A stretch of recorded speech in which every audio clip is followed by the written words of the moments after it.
Hello students, आज हम class 8 exercise 3.3 study करेंगे।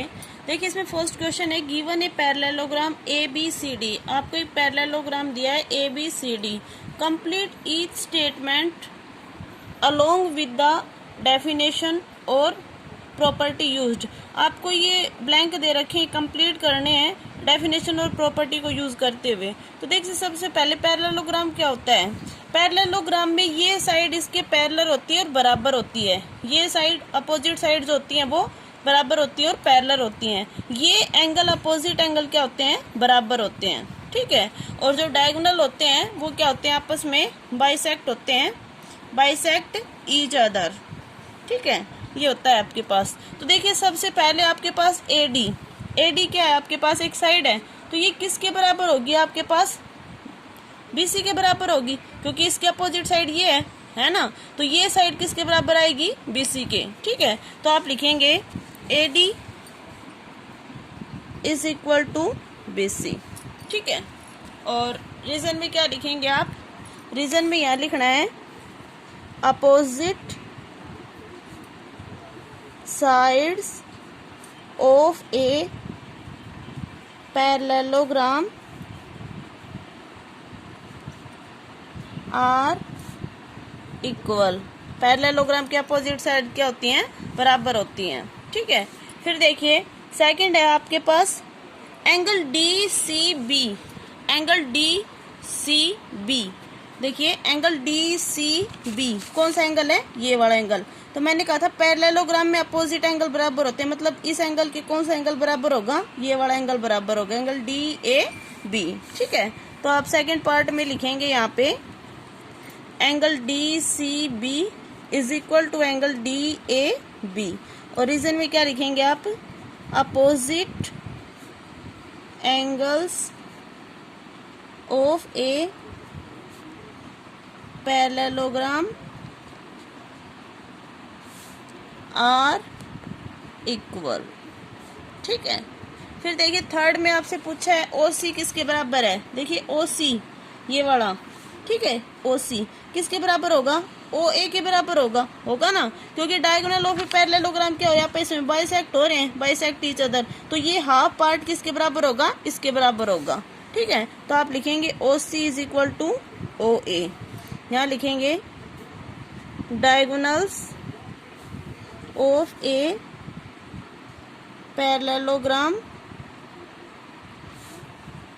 Bisect each other.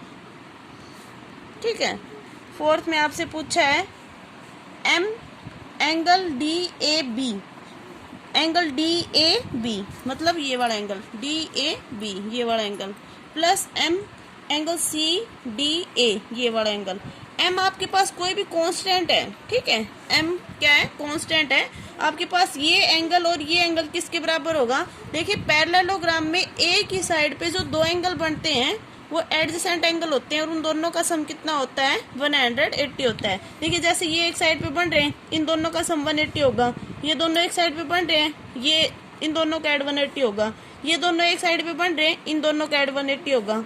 ये दोनों वन साइड पे बन रहे हैं, तो इनको क्या मतलब सेम साइड है और वन साइड है, तो इन दोनों का एड भी कितना होगा, 180। इनको हम क्या बोलते हैं, एडजेसेंट एंगल। तो M angle D A B plus M angle C D A is equal to किसके आएगा, 180 डिग्री के। यहाँ आप रीजन लिखेंगे adjacent angles in a parallelogram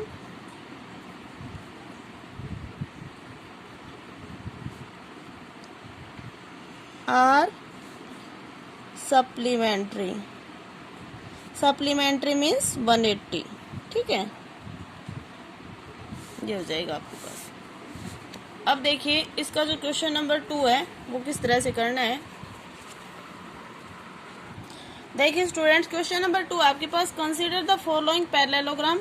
आपको ये पैरेललोग्राम दिए हैं, find the value of the unknown X Y Z. इसमें जो एक्स वाई जेड हैं इन फिगर्स में वो आपको फाइंड आउट करने हैं। तो देखिए फर्स्ट में आपके पास ये डायग्राम है। ठीक है, ये यहाँ पे अब देखिए यहाँ से X Y Z find out करना है, तो देखिए ये सेम साइड पे बन रहे हैं ना, सेम आर्क पे, दोनों सेम आर्म में या साइड है कुछ भी है, मतलब साइड है उस पे दोनों सेम साइड पे जो एंगल बन रहे हैं वो एडजेसेंट एंगल होंगे और दोनों का ऐड कितना होगा 180। ठीक है, तो हम यहाँ लिखेंगे angle B plus angle C is equal to 180 और रीजन में क्या लिखेंगे adjacent angles in a parallelogram are 180 degree. ठीक है, अब एंगल बी कितना है आपके पास 100 और सी कितना है x इज इक्वल टू 180। तो x कितना आ जाएगा 180 में से क्या कर देंगे 100 माइनस कर देंगे तो x कितना आ जाएगा आपके पास 80 डिग्री। ठीक है, अब देखिए x आपके पास कितना है 80। अब x का अपोजिट एंगल क्या होगा z, इसका मतलब z भी क्या होगा 80 डिग्री होगा ना, क्योंकि आप रीजन लिख देंगे अपोजिट एंगल्स आर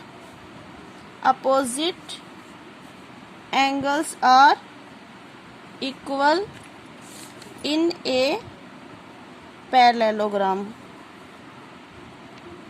ठीक है, और आपके पास एंगल बी कितना था 100 था, तो y भी कितना हो जाएगा 100 हो जाएगा, y कितना हो जाएगा 100 डिग्री। और रीजन क्या होगा ये सेम रीजन रहेगा opposite angles are equal in a parallelogram.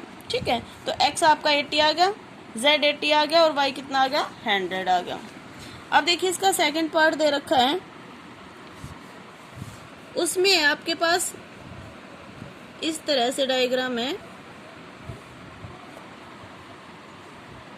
ये यहाँ पे आपके पास z है, यहाँ x है, यहाँ y और यहाँ 50 डिग्री। ठीक है, अब देखिए आपके पास x और 50 एक ही साइड पे बन रहे हैं और दोनों कौन से होंगे, इन दोनों का सम कितना होगा 180। यहाँ लिखेंगे हम x plus 50 degree is equal to 180 degree और हम क्या लिखेंगे ये कौन से एंगल हैं एडजेसेंट एंगल्स ओ इन ए पैरेललोग्राम आर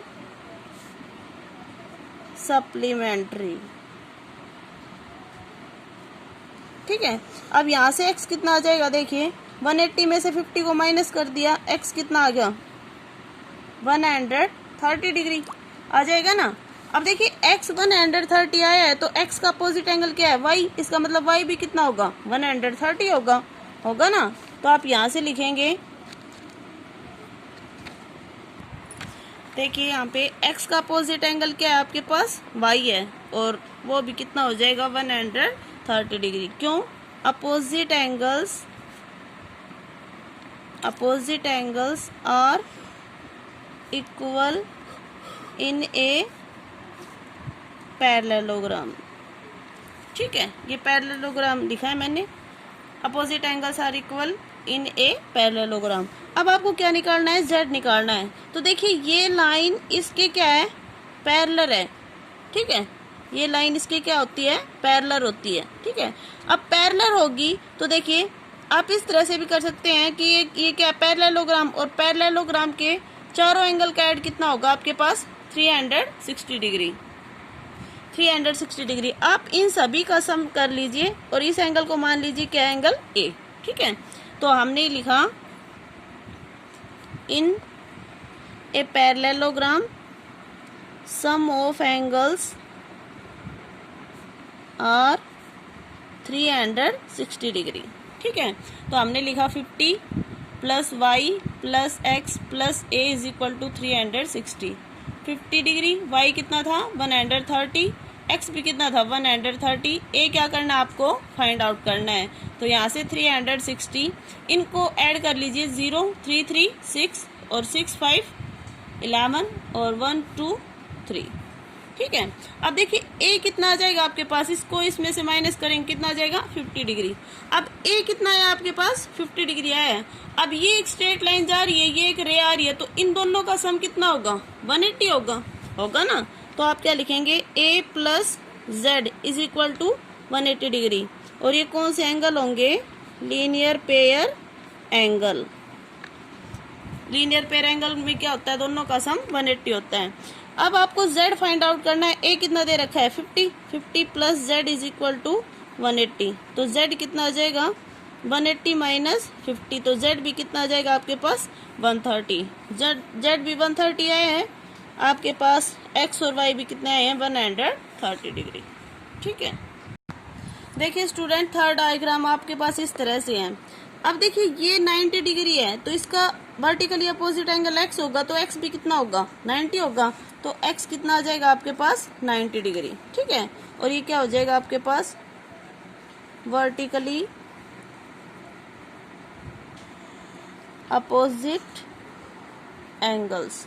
ठीक है, उसके बाद देखिए अब ये एक ट्रायंगल बन रही है और ट्रायंगल में तीनों एंगल का ऐड कितना होता है 180। इसका मतलब y plus X plus 30 is equal to 180, और इसका रीजन लिखेंगे आप angle sum property of a triangle. ठीक है, अब यहाँ से आपके पास y निकालना है, x कितना है 90 प्लस 30 इज इक्वल टू 180, तो y कितना हो जाएगा 180। इसको इधर लेके आएंगे, क्या आ जाएगा 120, तो y कितना आ जाएगा आपके पास 60 डिग्री। ठीक है, अब देखिए y 60 है ये वाला, तो ये एक रे आ रही है, लाइन आ रही है, तो ये क्या होंगे आपके पास अल्टरनेट एंगल होंगे, इधर की साइड से इधर से क्या होंगे ये अल्टरनेट एंगल होंगे। ठीक है, तो y 60 है तो z भी कितना हो जाएगा 60 हो जाएगा। y is equal to z is equal to 60 degree. ये क्या हो जाएगा आपके पास अल्टरनेट एंगल्स। ठीक है, अब देखिए 4 का है आपके पास,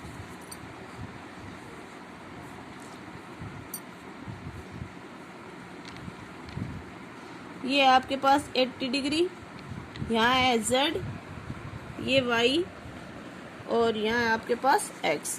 ठीक है, अब देखिए आपके पास जो z है वो देखिए ये सेम साइड पे है यहाँ, और इस तरह से लाइन आती है, लाइन के बाहर वाला एंगल, ये दोनों एंगल क्या होते हैं कोरस्पॉन्डिंग एंगल होते हैं और आपस में क्या होते हैं बराबर होते हैं। ठीक है, तो z इज इक्वल टू कितना आ जाएगा 80 डिग्री।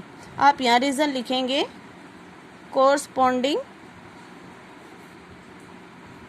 एंगल्स। ठीक है, देखिए इस तरह से होते हैं, जैसे ये दो पैरेलल लाइन आ रही हैं, एक रे है, लाइन इनको ऐसे मिला रही है, तो ये जो एंगल होते हैं ये कोरस्पॉन्डिंग एंगल होते हैं इस तरह से। तो इसी तरह से है ना, ये लाइन इसके पैरेलल है, ये इनको मिला रही है, तो ये इसके कोरस्पॉन्डिंग एंगल होगा। ठीक है, उसके बाद देखिए ये दोनों सेम साइड पे बन रहे हैं, दोनों का एड 180 होगा। आप लिखेंगे x plus 80 is equal to 180 degree, और कौन से एंगल होंगे ये एडजेसेंट एंगल। ठीक है, तो x कितना आ जाएगा 180, 80 इधर आके माइनस का हो गया, तो x कितना आ जाएगा आपके पास 100 डिग्री। ठीक है, अब देखिए x 100 है और y इसका अपोजिट एंगल है ना 80 का। देखिए y 80 का अपोजिट एंगल है, तो y कितना आ जाएगा 80 डिग्री, और ये क्या हो जाएगा आपके पास अपोजिट एंगल्स आर इक्वल। तो यहाँ से आपके पास y 80 डिग्री हो जाएगा, x 100 डिग्री हो जाएगा, और z क्या था आपके पास 80 डिग्री। ठीक है।